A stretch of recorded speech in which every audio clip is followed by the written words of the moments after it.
everybody. Very happy to have Apocalyptica today for the interview. Thank you. So, since you are mostly touring with the latest album now, I have a bunch of questions on that album. So, you recorded first album 29 years ago, and it was basically a fun project that went viral, as we would say today. Um, what you guys from that time would feel if you know how it went up until now? You know, we did the first album 29 years ago, and we were not expecting any success. It was interesting and fun project, and we were just thinking that okay, let's do the album and let's see if we can sell 1,000 copies. Then it's a lot of fun, and let's have some shows. Now, after 29 years, we played about 2,000 gigs, and it's amazing what has happened for us. And but we didn't expect anything. Everything came by step, and then of course we have done a lot of hard work, but still, it just happened. So, life is full of miracles, and this is one of those. It's been a lot of great tour. When was the first time when Metallica actually reached you out? Because like you started as like cover for Metallica, and at some point there must be a moment that they really get in touch. It was already 96. It was maybe our sixth or seventh show we ever played for public audience, and then we were supporting Metallica 2 evenings in Helsinki, um, Helsinki Ice Hockey Arena, and then we met the guys first time, and since that we have been in contact there and there. Why the album was recorded in Los Angeles? So we wanted to work with one of our favorite producers, Joe Barresi. We already had the history and made our Seventh Symphony album 2010 with him, and Barresi we felt that would be the right guy to dive into this new approach of Metallica's music, because we knew already that he is like this sound wizard. He has fetishism of the amps and all stomp boxes, and has an unbelievable collection of all the gear. So we wanted to go to him to really seek out the craziest possible stuff and effects and inspirational laboratory work for these cover songs, and it turned out great. It was fantastic recording with him, and yeah. Barresi's approach for the music, he's really like musical kind of. He tries to catch the performance and the feeling, and he don't like too much like a computer cleaning. You could clean everything up, but he wanted to have like a real rough playing and then and musicality to the His recording. ideology for tracking is that he wants to capture the feeling of a live performance in a way, and he doesn't want to edit almost anything. So that was actually very challenging in a recording studio, that you had to nail the long passages, difficult solos in one take. If there was some issues, he wanted to have it redone, and not like that we would edit or tune even some additional notes there. So I think that we were able through that method to really actually reach out to very like organic and cool feeling for the album, and it's not too clinical, and there has to be some little dirt, some little mud in order to actually get that powerful feeling of a cello ensemble performance, and that energy you can actually hear when listening to it. Actually, this is the problem nowadays in many musical releases, that people are editing and cleaning up everything with the computers and AI too much, so that's losing the real, like a feeling and something from the soul, and that's humanity. There should be some scratches and not perfect. because we are not perfect, and the emotional things is something else than the perfect. And We probably cannot even tell what makes it emotional. yes, Yeah, it should music should breathe. There should be something magic, not computer AI magic. I think even Japanese said like thousands years ago that the best result is not so perfect. They have some saying like that. And just while we're talking about recording, how do you record a cello? Do you just pick up something from inside, or you use some complex ways? There are a lot of different ways of doing that, but especially working with a person like Baresi, it could have easily been that the recording day is 8 hours of sound checking and testing different amps, different sounds to find that cool right feeling. And then in the end of the day, when you actually are already exhausted, then there is the moment we found it and now you nail it. And that's kind of actually the ratio could be that it's not so long at how long it takes to track a melody, for example, but the way how you ended up finding the ultimate sound chain for it, that might be a very long. And but that's also very inspiring because you get to try so many different things while searching for those tones.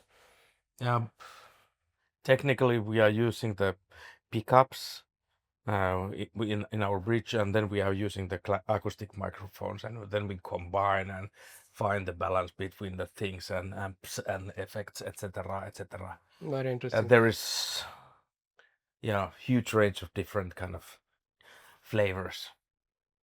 I heard the album. I actually listened to it before the interview just to remind myself. Yeah, it's beautiful, and I would say it has that kind of that analog feeling. Maybe not as harsh as Metallica original songs, but kind of more like mix of classic and heavy metal melodies. And the track one stands out to me because it's so long track, and it has that cinematic video, and also James Hetfield narrating. Can you tell how you arrived at the idea of doing the track this particular way and the music video? Well, one is probably the most important heavy metal songs of all time for me, as well as probably for the whole everyone in the business. So we already had a version back in from '98 of one, but I thought that it's such an important song. The message of the song is never getting old, unfortunately. So I thought actually that it would be lovely to make really like a cinematic soundtrack type of a track, a new version of one where the lyrics would be spoken as like a movie narrator, because then also the text comes out in a different way. And all the time it was really obvious for us that there is no point for anybody to re-sing it, because the Metallica original version already is as perfect as it can be. And so in the starting point, having the feeling of that the text should be spoken by a cinematic actor or something, Ron Perlman or Mats Mikkelsen, somebody with a really cool voice. But during this process, we introduced the ideas what we want to do to Metallica themselves, just kind of also asking that how do they feel? Are they okay that we redo their music and stuff? So when those ideas were told and explained to the guys, and James hearing about this one version, he was like, why don't you ask me to do it then? He basically offered and wanted to do, because he obviously felt that that actually is a kind of crazy and cool thing to try. And that's how he ended at the track. And I think it's giving so much meaning for the song that he is actually there himself, and we are more than blown away that we have this possibility to work with these people. It's unbelievably cool. And I think that James' voice is fantastic over this song, and especially when I compare that to the original Metallica version where James is like a young, angry guy singing this song, and now he's like a over 50 years or 60 years old guy, lived a life and seen a lot of things. Yeah, It there's gives different perspective for the things. depth and wisdom, Yes, authority. yes, and it's still updated the lyrics. Yeah, and it gives also so much integrity. Like you connect to Metallica in a way, and Yeah, it's and as you say, it's same guy but sounds yeah, different, but with a more experience. it becomes much more than just a Yeah. redone song. Yeah. Um, I had a question about your show. I was on Finlandia Talo. Oh, yeah. Beautiful show, and I'm very happy to be there. So I was the one who was running in front of stage with camera. And why did you choose this interesting shape of the screen? There was that kind of sophisticated screen, which was not rectangular. It's called artistic. Yeah, that's that's ours. Why not? Actually, I think it turned out to support the theatrical feeling of the whole setup very well. Everybody have regular normal LEDs, but for us, we don't want to. We for us when we start to create, for example, a stage setup. For us, it's very important to always think that one most important thing in Apocalyptica, what fascinates people, is to see us, that the focus is actually on the cello. Not like that we want to put the biggest props on the stage and everybody would be just watching the screen, you know, and then the musicians are kind of hiding somewhere. Because the only and the most unique thing in our band is to see what happens with the instrument, that the focus is there in the players. And besides that, of course, we want to offer visually beautiful things, and we have been working with great, cool Finnish designers for all of that. And I'm very happy how it looks. Really cool stage setup. Yeah. Nowadays it's so hard to make the stage design to look original, because everybody has the screen, and of course the screen content is a bit different, but it's many times it's quite same. So how to make it look like Apocalyptica show? Right. I actually noticed that today nobody uses those banners, public banners anymore. It's just a projection. Yeah. And, uh, another question about the album. I know you've been probably asked a lot, but I asked them like sincerely. I really curious. Um, I made like a statistic of songs, like even a pie chart. Um, that 5 songs are from Black Album and 3 songs from Ride the Lighting, and then some other albums got less songs. So how do you arrive on which songs you're gonna turn into your own?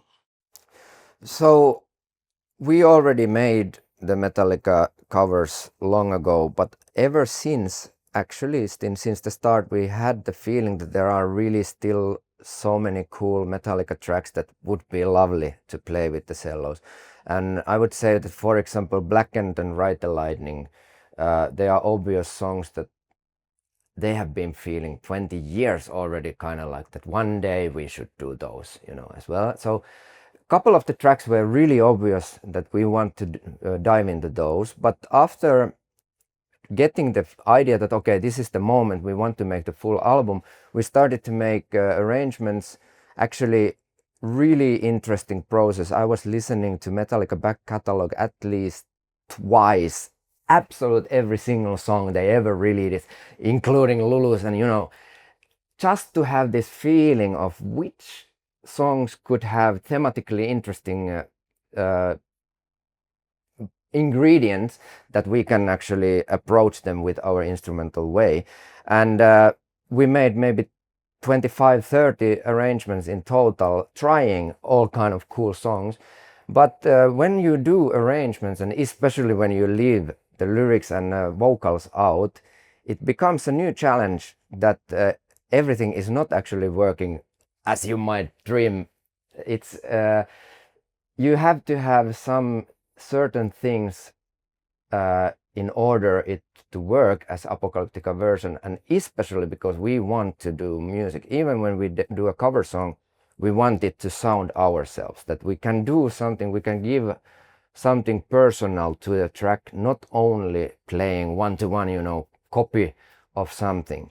So adding harmonies, treating the riffs or song structures, making kind of the vocal melodies is an interesting. How can you make a vocal melody sound interesting with the cello without those lyrics or James's unbelievable, you know, character? So some songs worked better than the others, and like eventually these 9 tracks, they ended up into the album because those were the ones we were feeling that with these songs we can really represent Metallica's music, but that it sounds and look like Apocalyptica truly does. Right. And I have a last question, which Oh, is not about the album. How your arrangements ended up on Wednesday, and how it went, and what did you felt about it? That's incredible! Like We didn't know about that. Yeah, we basically we were gladly surprised that they wanted to use the Nothing Else Matters in a series, and naturally, I'm sure that we were exposed to really wide audience who basically possibly did not know about our band before, and all those possibilities, they are great for a band naturally, because then you have a chance to represent yourself into new audience, and maybe somebody even wants to hear more of it. And so naturally that was pretty cool thing to be in a great series like Wednesday. Yeah. All right. Thank you so much for this interview, and good you. luck with your tour. Have a nice Tuska. Yeah. Bring in the agony.